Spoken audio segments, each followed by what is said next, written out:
ನಾನು ಪ್ರಿಯದರ್ಶಿನಿ ಈಶ್ವರ್ ಸಾಣಿಕೊಪ್ಪ ಅಂತ ಹೋಗ್ತಾ ಇರ್ತೀವಿ. ಆಕ್ಸಿಡೆಂಟ್ ಆಯಿತು, ನಿಮಗೆ ಗೊತ್ತಿರಲ್ಲ ಏನು ಮಾಡಬೇಕು ಅಂತ. ಪೊಲೀಸ್ ಡಿಪಾರ್ಟ್ಮೆಂಟ್ ಎಂಥ ಒಳ್ಳೆ ಡಿಪಾರ್ಟ್ಮೆಂಟ್ ಅಂತಂದರೆ ಸಮಾಜದ ಕಟ್ಟ ಕಡೆಯ ವ್ಯಕ್ತಿಗೂ ಕೂಡ ನಾವು ಸಹಾಯ ಮಾಡುವಂಥ ಒಂದು ಅತ್ಯುತ್ತಮವಾದ ಡಿಪಾರ್ಟ್ಮೆಂಟ್ ಇದು. ಹಾಯ್ ಹಲೋ ನಮಸ್ಕಾರ ವೀಕ್ಷಕರೇ, ನೀವು ನೋಡ್ತಿದ್ದೀರಾ ಪಬ್ಲಿಕ್ ನ್ಯೂಸ್ 24x7. ನಾನು ಶ್ರೀ ವಿಜಯ್. ಇವತ್ತಿನ ಈ ಕಾರ್ಯಕ್ರಮದಲ್ಲೂ ಕೂಡ ಒಬ್ಬ ವಿಶೇಷವಾದಂಥ ವ್ಯಕ್ತಿಯನ್ನು ನಿಮಗೆ ಪರಿಚಯ ಮಾಡ್ಕೊಡ್ಬೇಕು ಅಂದ್ಕೊಂಡಿದ್ದೀನಿ. ನೋಡ್ತಾ ಇದ್ದೀರಾ ನಮ್ಮ ಜೊತೆ ಯಾರಿದ್ದಾರೆ ಅಂತ. ಸೊ ಪ್ರಿಯದರ್ಶಿನಿ ಮೇಡಮ್ ಇದ್ದಾರೆ. ಸೊ ಇವರ ಒಂದು ಜರ್ನಿನ ನಾನು ನಿಮಗೆ ಹೇಳಬೇಕಂತ ಅಂದ್ಕೊಂಡಿದ್ದೀನಿ. ಅದ್ರ ಜೊತೆಗೆ ನಮ್ಮ ಸೊಸೈಟಿ ಬಗ್ಗೆ, ರೆಸ್ಪಾನ್ಸಿಬಿಲಿಟಿ ಬಗ್ಗೆ, ಮತ್ತು ನಮ್ಮ ಕರ್ನಾಟಕ ಪೊಲೀಸ್ ಏನು ಕಾಂಟ್ರಿಬ್ಯೂಷನ್ ಮಾಡ್ತಿದೆ ಇದ್ರ ಬಗ್ಗೆ ಸಾಕಷ್ಟು ವಿಚಾರಗಳನ್ನ ನಾನು ನಿಮಗೆ ಇವತ್ತು ತಿಳಿಸ್ಬೇಕು ಅಂತ ಅಂದ್ಕೊಂಡಿದ್ದೀನಿ. ಮೇಡಮ್ ನಮಸ್ತೆ, ಕಾರ್ಯಕ್ರಮಕ್ಕೆ ಸ್ವಾಗತ. Thank you ma'am. ಈಗ ನಿಮಗೆ ಸಾಕಷ್ಟು ಲೈಕ್ ಅವಾರ್ಡ್ಸ್ಗಳು ಬಂದಿದೆ, ನೇಮ್ ಫೇಮ್ ಬಂದಿದೆ. ಸೊ ಇದರಿಂದ ಸಾಕಷ್ಟು ಶ್ರಮ ಅನ್ನೋದಿದೆ ನಿಮ್ಮಲ್ಲಿ. ಸೊ ಇದಕ್ಕೂ ಮುಂಚೆ ನಾವು ಪ್ರೋಗ್ರಾಮಲ್ಲಿ ಸಿಂಪಲ್ ಅಂದರೆ ನಮಗೆ ಸೊಸೈಟಿಗೆ ಒಂದು ಕಾಂಟ್ರಿಬ್ಯೂಷನ್ ತುಂಬ ಇದೆ. ಆದರೂ ಕರ್ನಾಟಕ ಪೊಲೀಸ್ ಅಂತಂದರೆ ಇಡೀ ಇಂಡಿಯಾದಲ್ಲೇ ಏನೋ ಒಂದು ಶ್ಯೂರಿಂಗ್ ಆಗುತ್ತೆ, ಅವ್ರು ಏನೂ ಬಿಡಲ್ಲ ಅಂದರೆ ಊಟ ಮಾಡಿ. ಇವತ್ತೇ ಒಂದು ಸರ್ವೆ ಬಂದಿದೆ, ಕರ್ನಾಟಕ ಪೊಲೀಸ್ ನಂಬರ್ 1 ಇದೆ ಅಂತ ಇಂಡಿಯಾದಲ್ಲಿ. ಯಾವುದೇ ಒಂದು ತ್ವರಿತವಾದಂತಹ ನ್ಯಾಯ ಕೊಡೋದಾಗಿರ್ಬೋದು, ತ್ವರಿತವಾಗಿ ಒಂದು ನಾವು ಹೇಳ್ತೀವಲ್ಲ justice system. So Karnataka police ಯಾಕೆ ಈ ಥರ ಆಗಿದೆ ಅಂತಂದರೆ ನಮ್ಮ ಹಿರಿಯ ಅಧಿಕಾರಿಗಳು, ಅವರ ಗೈಡೆನ್ಸು ಮತ್ತು ಅವರ ಒಂದು ನಡೆದು ಬಂದ ದಾರಿ ಅವೆಲ್ಲ ನಮಗೆ ಇನ್ಸ್ಪಿರೇಷನ್ ಆಗಿ ಈಗಿನ ಯುವ ಪೀಳಿಗೆಲ್ಲ ಒಂದು ಒಳ್ಳೆಯ ರೀತಿಯಲ್ಲಿ ಡಿಪಾರ್ಟ್ಮೆಂಟನ್ನು ಆಲ್ರೆಡಿ ಡಿಪಾರ್ಟ್ಮೆಂಟ್ ಒಳ್ಳೆಯ ರೀತಿಯಲ್ಲೇ ಇದೆ. ನಾವು ಅದ್ರ ಜೊತೆಗೆ ನಾವು ಹೋಗ್ತಾ ಇದ್ದೀವಿ. ಮ್ಯಾಮ್ ಅದಕ್ಕೂ ಮುಂಚೆ ಇವಾಗ ಒಂದು ಬೆಳಗಾಂ ಅಂತ ಒಂದು ಚಿಕ್ಕ ಹಳ್ಳಿನಲ್ಲಿ ನೀವು ಹುಟ್ತೀರಾ. ಸೊ ಅಂಥದ್ರೊಳಗೆ ಈ ಕರ್ನಾಟಕ ಪೊಲೀಸ್ ಇಲಾಖೆಗೆ ಏನಕ್ಕೆ ಜಾಯ್ನ್ ಆಗಬೇಕಂತ ನಿಮಗೆ ಕನಸಿತ್ತು? ನಿಮ್ಮ ಬಗ್ಗೆ ಒಂದು ಕಿರು ಪರಿಚಯ ನಮ್ಮ ವೀಕ್ಷಕರಿಗೆ ಮಾಡೋಣ. ಅದಾದ ನಂತರ ಇಲಾಖೆ ಬಗ್ಗೆ ಸಾಕಷ್ಟು ವಿಚಾರಗಳಿದೆ, ಮಾತಾಡ್ತೀನಿ. ನಾನು ಪ್ರಿಯದರ್ಶಿನಿ ಈಶ್ವರ್ ಸಾಣಿಕೊಪ್ಪ ಅಂತ. ನಮ್ಮ ತಂದೆಯವರು ಬೆಳಗಾಂ ಜಿಲ್ಲೆ ಇಟಗಿ ಒಂದು ಹಳ್ಳಿಯಲ್ಲಿ ಬರ್ತದೆ. ಬೆಳಗಾಂ ಜಿಲ್ಲೆ ಖಾನಾಪುರ ತಾಲೂಕು ಇಟಗಿ ಅಂತ. ನಮ್ಮ ತಾಯಿಯವರು ಬೈಲಹೊಂಗಲ್ ಬರ್ತದೆ. ನಾನು ಹುಟ್ಟಿದ್ದು ಬೈಲಹೊಂಗಲದಲ್ಲಿ. ಆದರೆ ನಮ್ಮ ತಂದೆ ತಾಯಿ ಇಬ್ಬರು ನೌಕರಸ್ಥರಾಗಿರೋದ್ರಿಂದ ನಾವು ಧಾರವಾಡದಲ್ಲಿ ಬೆಳೆದಿರೋದು. ಹೀಗಾಗಿ ತಾಯಿ ಟೀಚರು, ತಂದೆ ಪರಿವೀಕ್ಷಕ ತಾಂತ್ರಿಕರಾಗಿದ್ದರು. ಡಿಸಿಪ್ಲಿನ್ ಜಾಸ್ತಿ ಇರುತ್ತೆ ಮನೆಯಲ್ಲಿ. ಸೊ ತುಂಬ ಡಿಸಿಪ್ಲಿನು. ಸೊ ನಾನು ನಮ್ಮ ತಂಗಿ ಇಬ್ಬರೇ. ಅವಳು ಡಾಕ್ಟರ್ ಮೇಘದರ್ಶಿನಿ, ನಾನು ಡಾಕ್ಟರ್ ಪ್ರಿಯದರ್ಶಿನಿ. ನಾನು DSP ಇದ್ದೀನಿ, ಅವಳು ಜನರಲ್ ಸರ್ಜನ್ ಇದ್ದಾಳೆ. ಇದು ನಮ್ದೊಂದು ಕಿರು ಪರಿಚಯ. ನಿಮಗೆ ಲೈಕ್ ಈ ಪೊಲೀಸ್ ಇಲಾಖೆಗೆ ಬರ್ಬೇಕಂತ ಡ್ರೀಮ್ ಇತ್ತ ಮುಂಚೆ? ಹೌದು, ಯಾಕಂತಂದರೆ ನಮ್ಮ ದೊಡ್ಡಪ್ಪ ಆದಂತಹ ನೀಲಕಂಠ ಸಾಣಿಕೊಪ್ಪ ಅವರು ಈಗ ರಿಟೈರ್ಡ್ ಎಡಿಷನಲ್ SP. ಅವರು 75 ಬ್ಯಾಚ್ PS ಆಗಿದ್ದರು. ಅವಾಗ ಅವರು ತುಂಬ ಇಡೀ ನಮ್ಮ ಹುಬ್ಬಳ್ಳಿ, ಧಾರವಾಡ, ಗದಗ, ಹಾವೇರಿ ಈ ಭಾಗದಲ್ಲಿ ತುಂಬ ಹೆಸರುವಾಸಿ ಒಂದು ಪೊಲೀಸ್ ಆಫೀಸರು. ಸೊ ಅವ್ರನ್ನ ನೋಡಿದಾಗೆಲ್ಲ ನಮಗೆಲ್ಲ ಕಂಟು ಕಾಕ ಅಂತ ಹೇಳ್ತಿದ್ರು. ಅವ್ರು ನೋಡಿದಾಗೆಲ್ಲ ಹಿಂಗಾಗಬೇಕು, ಯಾರಾದರೂ ಫ್ಯಾಮಿಲಿ ಒಳಗೆ ಬೆಳೆದ್ರೆ ಈ ಥರ ಬೆಳಿಬೇಕು, ಜನರಿಗೆ ಸಹಾಯ ಮಾಡಬೇಕು, ಒಂಥರ ರೋಲ್ ಮಾಡಲ್. ಈಗಾದರೂ ಆಲ್ಮೋಸ್ಟ್ ಅವರ ಬ್ಯಾಚಿನ ಎಲ್ಲ ಹಿರಿಯ ಅಧಿಕಾರಿಗಳು ಅಂದ್ರೆ ರಿಟೈರ್ ಆದರೂ ಕೂಡ ನಾವು ಸಾಣಿಕೊಪ್ಪ ಅಂತಂದ್ರೆ ಒಬ್ರು ಇದ್ರಲ್ಲಮ್ಮ ಅವ್ರು ಯಾರು ಅಂತ ಕೇಳ್ತಾರೆ. So I feel very proud, ಇವ್ರು ನಮ್ಮ ದೊಡ್ಡಪ್ಪ ಸರ್ ಅಂತ ಹೇಳಿ.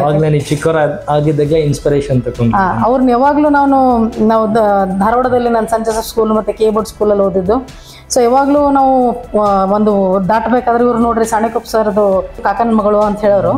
ಸೊ ಅವಾಗ ನಾವು ಒಂಥರ ಪ್ರೌಡ್ ಫೀಲ್ ಆಗ್ತೈತಿ. ಇಲ್ಲ ಖಾಕಿ ನಾನು I have to become one police officer. ಖಾಕಿ ಹಾಕೊಳ್ಳೋದು ಒಂದು ಪ್ರೌಡ್ ಫೀಲಿಂಗ್ ಅಂತ ನಮ್ಮ ದೊಡ್ಡಪ್ಪನ ನೋಡಿ ನನಗೆ ಗೊತ್ತಾಗಿರೋದು. ಇವಾಗಲೂ ಕೂಡ ಎಲ್ಲೋ ಒಂದು ಕಡೆ ಪೊಲೀಸ್ ಇಲಾಖೆ ಅಂದರೆ ಜನ ಭಯ ಪಡ್ತಾರೆ, ಕೆಲಸ ಜಾಸ್ತಿ ಇರುತ್ತೆ, ತುಂಬ ಸ್ಟ್ರಗಲ್ ಮಾಡಬೇಕು, ಮತ್ತು ಪರ್ಸ್ನಲ್ ಲೈಫ್ಗೆ ಟೈಮ್ ಕೊಡೋಕ್ಕಾಗಲ್ಲ. ಈಗಲೂ ಕೂಡ ಕೆಲವೊಂದು ಕಡೆ ನೆಗೆಟಿವ್ ಟಾಕ್ಸ್ ಮಾತಾಡ್ತಾರೆ. ಅವ್ರ ಬಗ್ಗೆ ಏನು ಹೇಳ್ತೀರಾ? ನೋಡಿ, ಸಮಾಜ ಅಂದಮೇಲೆ ಈಗ 5 ಬಳ್ಳು 5 ಥರ ಇರೋದಿಲ್ಲ. ಸಮಾಜ ಅಂದಮೇಲೆ ಎಲ್ಲ ಥರ ಇರ್ತಾರೆ ಜನಗಳು. ಮತ್ತು ಈ ಪ್ರೊಫೆಷ್ನಲ್ ಚಾಯ್ಸ್ ಇದು ಯಾವಾಗಲೂ ನಮ್ಮ ಒಂದು ವೈಯಕ್ತಿಕವಾದಂಥದ್ದು ಇರಬೇಕು. ಮತ್ತು ನಾವು ಪೊಲೀಸ್ ಡಿಪಾರ್ಟ್ಮೆಂಟಿಗೆ ಬಂದೀವಿ ಅಂದಮೇಲೆ ಅಲ್ಲಿ ಕೆಲವೊಂದಿಷ್ಟು ಅಡ್ವಾಂಟೇಜಸ್ ಇದೆ. ಮತ್ತು ಪ್ರೊಫೆಷ್ನಲ್ ಏನು ನಮ್ಮ ಡಿಮಾಂಡ್ ಮಾಡ್ತದೆ, ನಾವು ಅದರ ವ್ಯತಿರಿಕ್ತವಾಗಿದ್ದರೆ ನಾವು ಡಿಪಾರ್ಟ್ಮೆಂಟಲ್ಲಿ ಇರೋಕ್ಕಾಗಲ್ಲ. ಅದರ ತಕ್ಕನಾಗಿದ್ದರೆ ಮಾತ್ರ ಡಿಪಾರ್ಟ್ಮೆಂಟಲ್ಲಿ ಇರಬೇಕು. ಹೌದು, ಕೆಲವೊಂದಿಷ್ಟು ಸಮಯದಲ್ಲಿ ನಮಗೆ ಹಬ್ಬ ಇದ್ದಾಗ ನಾವು ಬಂದೋಬಸ್ತಲ್ಲಿ ಇರ್ತೀವಿ. ಎಲ್ಲೋ ಅರ್ಜೆಂಟಾಗಿ ಪಿಕ್ಚರ್ ನೋಡೋಕೆ ಹೋಗ್ಬೇಕಂದಾಗ ಏನಾರು ಒಂದು ಇರ್ತದೆ. ಸೊ ನಾವು ಏನೋ ಪ್ಲ್ಯಾನ್ ಮಾಡೋಕ್ಕಾಗಲ್ಲ. ಬಟ್ ಎಸ್, ಇರುವಂಥ ಸಮಯದಲ್ಲಿ ನಮ್ಮ ಇದಕ್ಕೆ ನಾವು ಒಂದು ಒಳ್ಳೆ ಸಕ್ಸಸ್ಫುಲ್ ಪೊಲೀಸ್ ಆಫೀಸರ್ ಆಗಬೇಕಂದ್ರೆ ಮೂಲವಾಗಿ ನಮ್ಮ ಕುಟುಂಬದಲ್ಲಿ ನಮ್ಮನ್ನು ಅರ್ಥ ಮಾಡ್ಕೊಳ್ಳುವಂಥವ್ರು ಇರಬೇಕು. ಈಗ ನನ್ನ ಪತಿಯವರಾದಂಥ ಡಾಕ್ಟರ್ ಸಂತೋಷ್ ನವಲೂರ್ ಅವರು, is assistant professor in GKVK. ತುಂಬ ಅಂಡರ್ಸ್ಟ್ಯಾಂಡಿಂಗ್ ಇದೆ. ಅವ್ರಿಗೆ ಗೊತ್ತಾಗುತ್ತೆ ಅವರು ಕೂಡ UPSC ಕ್ಯಾಂಡಿಡೇಟ್ ಇದ್ರು. ಸೊ ಅವ್ರಿಗೂ ಕೂಡ ಗೊತ್ತಾಗುತ್ತೆ ಏನು ಇವ್ರದ್ದು ಡಿಮಾಂಡ್, ವರ್ಕ್ ಏನು ಡಿಮಾಂಡ್ ಮಾಡುತ್ತದೆ. ಎಷ್ಟೋ ಸಂದರ್ಭದಲ್ಲಿ ಫ್ರೀಯಾಗಿ ಸಿಗೋದಿಲ್ಲ, ಕೆಲವೊಂದು ಸಮಯದಲ್ಲಿ ಸಂಡೇನೂ ಕೂಡ ವರ್ಕ್ ಮಾಡುವಂಥದ್ದೇ ಇರ್ತದೆ, ಏನಾದರೂ ಒಂದು ಇರ್ತದೆ. ಸೊ ಹೀಗಾಗಿ ನಾವು ESMA ಆ್ಯಕ್ಟಲ್ಲಿ ಬರ್ತೀವಿ, ಎಸೆನ್ಷಿಯಲ್ ಸರ್ವಿಸ್ ಮ್ಯಾನೇಜ್ಮೆಂಟ್ ಆ್ಯಕ್ಟಲ್ಲಿ ಬರೋದ್ರಿಂದ ನಾವು ಈ ಪ್ರೊಫೆಷನನ್ನು ಪ್ಯಾಷನ್ನಾಗಿ ತೊಗೊಂಡ್ರೆ ಪ್ರತಿದಿನನೂ ಎಂಜಾಯ್ ಮಾಡ್ಕೊಂಡೆ ಕೆಲಸ ಮಾಡ್ಕೋದು. 365 days into how many years that doesn't matter, but passion ಇರಬೇಕು. ನಾನಿಲ್ಲಿ ಬಂದಿರೋದಕ್ಕೆ ಅಟ್ಲೀಸ್ಟ್ ನನ್ನಿಂದ ಸಮಾಜಕ್ಕೆ ಏನಾಗುತ್ತೋ ಬಿಡೋದು ಗೊತ್ತಿಲ್ಲ, ನನ್ನಿಂದ ಡಿಪಾರ್ಟ್ಮೆಂಟಿಗೆ ಏನು ಒಳ್ಳೇದು ಮಾಡ್ಬೋದು, ನನ್ನಿಂದ ನಾನು ಕೆಳಗಡೆ ಕೆಲಸ ಮಾಡುವಂಥ ಸಿಬ್ಬಂದಿಗಳಿಗೆ, ಅಧಿಕಾರಿಗಳಿಗೆ ಏನು ಒಳ್ಳೇದು ಮಾಡ್ಬೋದು. ಅದರಿಂದ ಆಟೋಮೆಟಿಕ್ಲಿ ಸಮಾಜಕ್ಕೆ ನಾವೇನಾದರೂ ಒಂದು ಸಂದೇಶ, ನಮ್ಮ ಕೆಲಸನೇ ನಮ್ಮ ಸಿಬ್ಬಂದಿಯವರಿಂದ ಅದು ಒಂದು ಮೆಸೇಜ್ ಆಗಿ ಹೋಗುತ್ತೆ. ಅದು ಇವಾಗ ನೀವೇ ರೋಲ್ ಮಾಡೆಲ್ ಆಗಿದ್ರೆ ಅವ್ರಿಗೆಲ್ಲ? ಹಂಗೇನಿಲ್ಲ, ರೋಲ್ ಮಾಡೆಲ್ ತುಂಬಾ ಹಿರಿಯ ಅಧಿಕಾರಿಗಳಿದ್ದಾರೆ. ಅವ್ರಿದ್ರು ಮೇಡಮ್, ಲೈಕ್ ನಿಮ್ ಸ್ಥಾನ ನobody can replace it. ಅಂದ್ರೆ ನಮ್ಮ ಸಬ್ ಡಿವಿಷನ್ಗೆ ನಾವು ನಮ್ಮ ಸಬ್ ಡಿವಿಷನ್ಗೆ ನಾವು ಒಂದ್ ರೀತಿ ಒಳ್ಳೆ ಒಂದು ಟೀಮ್ ತರ ಕಟ್ಕೊಂಡು ನಾವು ಕೆಲಸ ಮಾಡ್ತಾ ಇದ್ದೀವಿ. ಸೊ ಆ ತರ ಹೇಳ್ಬೋದು. ರೋಲ್ ಮಾಡೆಲ್ ಅನ್ನೋಕ್ಕೆ ನಾವು ಇನ್ನೂ ಏನೂ ಮಾಡಿಲ್ಲ. It is just a beginning of my career. ಇನ್ನು 7th ಇಯರ್ ಅಂದ್ರೆ 6th ಇಯರ್ ಮುಗಿದು 7th ಇಯರ್ಗೆ ಪಾದಾರ್ಪಣೆ ಇದೆ. ಇನ್ನೂ ಮಾಡೋದು ತುಂಬಾ ಇದೆ. How do you feel ma'am? I feel very passionate. ನನ್ನ ಜಾಬಿಗೆ I feel very much passionate. ಅಂದರೆ ನಾನು ಬಯಸಿ ಬಂದಿರುವಂಥದ್ದು ಇದು. ಯಾಕಂದರೆ ನಾನು 9th ಇರುವಾಗನೇ NCCಯನ್ನು ಮಾಡಿದೆ. NCC ABC 3 ಸರ್ಟಿಫಿಕೇಟ್ A ಗ್ರೇಡಲ್ಲಿ ಮಾಡಿದೆ. ನ್ಯಾಷನಲ್ ರಾಕ್ ಕ್ಲೈಂಬಿಂಗ್ ಟ್ರೈನಿಂಗ್ ಕ್ಯಾಂಪ್ಗಳನ್ನು ಮಾಡಿದೆ. ಸೊ ಅಲ್ಲಿಂದ ನನಗೆ ಹಾಕಿದ್ದು ಒಂಥರ ನಮ್ಮ ದೊಡ್ಡಪ್ಪಂದು ಸ್ಟೋರೀಸ್ ಎಲ್ಲ ಕೇಳಿ ಅವ್ರು ಏನೇನು ಮಾಡ್ತಿದ್ರು. ಸೊ ಟೆರರಿಸ್ಟನ್ನು ಪತ್ತೆ ಮಾಡಿರೋದು, ಮತ್ತು ಏನೋ ಟ್ರಾಫಿಕ್ ಫೈನ್ಸನ್ನು ಬೇರೆ ಥರ, ಅಂದರೆ ಫೈನ್ ಹಾಕೋಕ್ಕಿಂತ ಹೆಚ್ಚು ಗುಲಾಬಿ ಹೂವನ್ನು ಕೊಡೋದು, ಆ ಥರ ಒಂಥರ something out of the box think ಮಾಡ್ತಿದ್ರು. ಸೊ ಅವೆಲ್ಲ ಕೇಳಿದಾಗ ಇನ್ಸ್ಪಿರೇಷನ್ ಆಗಿ ನಾವು ಏನಾದ್ರು ಒಂದು ಮಾಡ್ಬೋದಲ್ಲ, ಏನಾದ್ರು ಒಂದು ಹೊಸದು ಮಾಡ್ಬೋದು. ಅಂದರೆ ಪೊಲೀಸ್ ಡಿಪಾರ್ಟ್ಮೆಂಟ್ ಎಂಥ ಒಳ್ಳೆ ಡಿಪಾರ್ಟ್ಮೆಂಟ್ ಅಂತಂದರೆ ಸಮಾಜದ ಕಟ್ಟ ಕಡೆಯ ವ್ಯಕ್ತಿಗೂ ಕೂಡ ನಾವು ಸಹಾಯ ಮಾಡುವಂಥ ಒಂದು ಅತ್ಯುತ್ತಮವಾದ ಡಿಪಾರ್ಟ್ಮೆಂಟ್ ಇದು. ಸೊ ಹೀಗಾಗಿ I feel proud and I feel passionate and I feel energetic. ಹಾಕೊಂಡ್ರೆ ಸಾಕು ಎನರ್ಜಿ ಬಂದ್ಬಿಡ್ತದೆ. ನಾವು ನಿಮ್ಮ ಆ್ಯಕ್ಚುಲಿ ನನಗೆ ಭಯ ಆಗ್ತಿತ್ತು, ಇವಾಗ ನನಗೆ ಎನರ್ಜಿ ಬರ್ತಿದೆ ನಿಮ್ಗೆ ನೋಡಿ. Thank you ma'am. ಇವಾಗ ಲೈಕ್ ನೀವು ಹೇಳಿದ್ರಿ ಲೈಕ್ 6 to 7 years ಜರ್ನಿ ಅಂತ. ಆ ಜರ್ನಿ ಯಾವತ್ತಾದ್ರೂ ಒಂದು ದಿನ ಬೇಜಾರು ಆಗಿರೋದು ಅಂತ, ನಾನು ಯಾಕೆ ಇದನ್ನು ಚೂಸ್ ಮಾಡಿದೆ ಅಂತ? ನನಗಂತೂ ಆಗಿಲ್ಲ. ಯಾಕಂತಂದರೆ ನಾನು 2011 ಎಕ್ಸಾಮ್ ಬರೆದಾಗ 4th ರ್ಯಾಂಕ್ ಬಂದೆ. ಅಲ್ಲೂ ಕೂಡ DSP ಆದೆ. ಅದು ಕಾರಣಾಂತರವಾಗಿ ಕೋರ್ಟಿಗೆ ಹೋಯಿತು. ಮತ್ತೆ ಕೂತ್ಕೊಂಡು ಮತ್ತೆ ಓದಿದೆ. ಮತ್ತೆ 2014 ನೋಟಿಫಿಕೇಶನಲ್ಲೂ ಕೂಡ ಮತ್ತೆ DSP ಆಯಿತು. ಮತ್ತೆ ಇನ್ನು ನೆಕ್ಸ್ಟ್ ಕಾಲ್ಫರ್ ಆಗಿತ್ತು. ನಮ್ಮ ರಿಸಲ್ಟ್ ಬಂದಾಗ ನಮ್ಮಮ್ಮ ಅಂದ್ರೆ ಈ ಸಲ ಬರಿಬೇಡ, ಮತ್ತೆ ಇನ್ನೊಂದ್ಸಲ ನೀನು DSP ಆಗ್ತೀಯಾ, ಸುಮ್ಮನೆ ಹೋಗಿ ಜಾಯ್ನ್ ಆಗು ಅಂತಂದರು. ಸೊ 2014 ಜಾಯ್ನ್ ಆದೆ ನಾನು. ಅಂದರೆ 2014 ಎಕ್ಸಾಮ್ 17 ಜಾಯ್ನ್ ಆದ್ವಿ. ಸೊ 17, 18, 19, 20, 21, 22, 23, 24 ಆಲ್ಮೋಸ್ಟ್ 6th ಇಯರ್ ಮುಗಿದು 7th ಇಯರ್. ಸೊ ಇಲ್ಲಿ ನನಗೆ ಬೇಜಾರ ಅಂತ ಏನಾಗಿಲ್ಲ, ಯಾವಾಗೂ ಆಗಿಲ್ಲ. ಯಾಕಂದರೆ ನಾನು ಬಯಸಿ ಬಂದಿರುವಂಥದ್ದು. ನಾವು ಯಾವಾಗ ಯಾವುದೇ ಕೆಲಸವನ್ನು ಬಯಸಿ ಮಾಡ್ತೀವಿ ಅಲ್ಲಿ ಯಾವಾಗಲೂ ಒಂದು ಇಂಟ್ರೆಸ್ಟ್ ಅಂತ ಇರ್ತದೆ. ನಾವು ಒತ್ತಡ ಪೂರ್ವಕವಾಗಿ ಮಾಡಿದ್ರೆ ನಮಗೆ ಒತ್ತಡ ಆಗಿ ಅದರದ್ದು ಇನ್ನೂ ಬೇರೆ ಬೇರೆ ಬೇರೆ ರಿಪರ್ಕಷನ್ಸ್ ಆಗ್ತದೆ. ಹೀಗಾಗಿ ನನಗೆ ಯಾವುದೇ ಕಾರಣಕ್ಕೂ ಬೇಜಾರಂತಿಲ್ಲ. ಬಟ್ ಎಸ್ ಆಫ್ ಕೋರ್ಸ್ ಎಲ್ಲೋ ಒಂದು ಕಡೆ ಸ್ವಲ್ಪ ಫ್ಯಾಮಿಲಿಗೆ ಟೈಮ್ ಕೊಡೋಕೆ ಆಗೋದಿಲ್ಲ ಅಂತ ಒಂದೊಂದ್ಸಲ ಅನ್ಸುತ್ತೆ. ಬಟ್ ನಮ್ಮ ಮನೆಯವ್ರು ಅದನ್ನ ಕವರ್ ಮಾಡಿಬಿಡ್ತಾರೆ. ನಮ್ಮ ಮನೆಯವ್ರು ಹೇಳ್ತಾರೆ ಏನು ವಿಚಾರ ಇಲ್ಲ, ನೀ ಆರಾಮಾಗಿ ಕೆಲಸ ಮಾಡು. ಒಂದೊಂದ್ಸಲ ಲೇಟ್ ಆದ್ರೆ ಅವರೇ ಟಿಫಿನ್ ಕಟ್ಕೊಂಡು ಅವರು 6 ಗಂಟೆ ಅಂದ್ರೆ ಮನೇಲಿ ಇರ್ತಾರೆ, ಪ್ರೊಫೆಸರ್ ಅಲ್ವಾ. ಸೊ ಲೇಟ್ ಆಯಿತು ಅಂತಂದ್ರೆ ಅವರೇ ಟಿಫಿನ್ ತೊಗೊಂಡು ಆಫೀಸಿಗೆ ಬಂದುಬಿಡ್ತಾರೆ. So likewise I am very lucky to have ಆ ಥರ ಪಾರ್ಟ್ನರ್ ಇರೋದ್ರಿಂದ I am very lucky and to have this job I am blessed. Like ನಾವು ಈಗ ಪಬ್ಲಿಕ್ ವಿಚಾರಕ್ಕೆ ಬಂದರೆ, ನಾವು ಅವಾಗಲೇ ಹೇಳ್ತಾ ಇದ್ವಿ 24/7 ನೀವು ಇವತ್ತು ವರ್ಕ್ ಮಾಡಿ ಮನೆಗೆ ಹೋಗಿರ್ತೀರಾ, ಸಡನ್ನಾಗಿ ಕಾಲ್ಸ್ಗಳು ಬರ್ತಾನೆ ಇರುತ್ತೆ, ಇಗ್ನೋರು ಮಾಡೋಕ್ಕಾಗಲ್ಲ. ಬಿಕಾಸ್ ಆ ಕಾಲ್ಸಿಂದೇ ಸಾಕಷ್ಟು ಲೈಫ್ ಸ್ಟೋರಿಗಳಿರುತ್ತೆ. ಸೊ ಏನೇನಾಗಿರುತ್ತೆ ಅಂತ ಗೊತ್ತಿಲ್ಲ. ಆ ಥರ ವಿಚಾರಕ್ಕೆ ಬಂದಾಗ ನಿಮ್ಗೆ ಏನು ಅನಿಸುತ್ತೆ? ಒಂದು ನಾನು ನಮ್ಮ ಹಿರಿಯ ಅಧಿಕಾರಿಗಳಿಂದ ಕಲ್ತಿದ್ದೇನು ಅಂತಂದರೆ, ಎಸ್ಪೆಷಲಿ ನಮಗೆ ಟ್ರೈನಿಂಗ್ ಕೊಟ್ಟಂತಹ doctor Vipul Kumar sir IPS ಅವರಾಗಿರ್ಬೋದು, ಮತ್ತು ನಮಗೆ IG ಆದಂತಹ ಪ್ರವೀಣ್ ಮಧುಕರ್ ಪವಾರ್ ಸರ್ ಆಗಿರ್ಬೋದು, ಮತ್ತು ನಮ್ಮ ಕಮಿಷನರ್ ಆದಂತಹ ದಯಾನಂದ್ ಸಾಹೇಬರು IPS ಸಾಹೇಬರಾಗಿರ್ಬೋದು. ನಮ್ದು ಇಲ್ಲಿ ಏನಂತಂದರೆ ನಾವು ಅವ್ರದ್ದು ಎಲ್ಲ ಅವರಿಂದ ನೋಡಿ ಕಲ್ತಿದ್ದು ಅಂದರೆ, ಯಾವುದೇ ಕಾರ್ಯ ಬಂದರೂ ಒಂದು ಸಿಂಗಲ್ ಅಂದರೆ ಅವ್ದು ಯಾವುದೂ ಇಗ್ನೋರ್ ಮಾಡಲ್ಲ ಅವರು. ನಾವು ನಮ್ಮ ಟ್ರೈನಿಂಗ್ ಹಂತದಲ್ಲೇ ಅದನ್ನು ಅಳವಡಿಸ್ಕೊಂಬಿಟ್ಟಿದ್ವಿ. ಅನಿವಾರ್ಯ ಪರಿಸ್ಥಿತಿ ಯಾವುದಾದ್ರು ಮೀಟಿಂಗ್ ಇದ್ದರೆ ಮೆಸೇಜ್ ಮಾಡಿದ್ವಿ, ಪ್ಲೀಸ್ ಟೆಕ್ಸ್ಟ್ ಮೀ ಅಂತೇಳಿ. But I never miss any calls. ಯಾಕಂದರೆ ನಮಗೆ ಕರೆ ಮಾಡೋರು ಯಾರು ಖುಷಿಯಿಂದ ಕರೆ ಮಾಡಲ್ಲ. ಏನಾದ್ರು ಸಮಸ್ಯೆ ಇರಬೇಕು, ಗಂಡ ಹೆಂಡತಿ ಸಮಸ್ಯೆ ಇರ್ತದೆ, ಏನಾದ್ರು ಜಗಳ ಇರ್ತದೆ, ಅಥವಾ ಏನಾದ್ರು ಯಾರೋ ಕುಡ್ಕೊಂಡ್ ಬಂದಿರ್ತಾರೆ, ಅಥವಾ ಏನೋ ಅವ್ರಿಗೆ ಡಿಸ್ಟ್ರೆಸ್ ಆದಾಗೆ ಪೊಲೀಸಿಗೆ ಬರೋದು. ನಾವು ಆರಾಮಾಗಿ ಮನೆಯಲ್ಲಿ ಟಿವಿ ನೋಡ್ತಾ ಕೂತಾಗ, ಅಥವಾ ಐನಾಕ್ಸಿಗೆ ಪಿಕ್ಚರ್ ನೋಡೋಕೆ ಹೋದಾಗ, ಅಥವಾ ಇನ್ನೆಲ್ಲೋ ಪಾರ್ಕಿಗೆ ಹೋದಾಗ ನಮ್ಗೆ ಯಾರು ಕರೆ ಮಾಡಲ್ಲ. ಅವ್ರು ಡಿಸ್ಟ್ರೆಸ್ ಇದ್ದಾಗ ನಮ್ಗೆ ಕರೆ ಮಾಡಿದಾಗ ಮತ್ತು ನಾವು ಇರೋದೇ ಡಿಸ್ಟ್ರೆಸ್ ಅಟೆಂಡ್ ಮಾಡೋದು. ನಾವು ರಕ್ಷಣೆ ಕೊಡೋಕ್ಕೆ ನಾವು ಇರಬೇಕಾದ್ರೆ ನಾವು ನಮ್ಮದು ಎಷ್ಟೇ ಕಾಲ್ ಬಂದರೂ ಕೂಡ ನಾನು ಬೇಜಾರು ಮಾಡ್ಕೊಳ್ಳಲ್ಲ, ನಾನು ಎಲ್ಲ ಕಾಲ್ಗಳನ್ನು ಅಟೆಂಡ್ ಮಾಡ್ತೇನೆ. ನೀವು ಹೇಳಿದ್ರಿ ನನ್ನ ಡ್ರೀಮ್ ಬಂದುಬಿಟ್ಟು ಪೊಲೀಸ್ ಇಲಾಖೆನಲ್ಲಿ ಇತ್ತು ಅಂತ.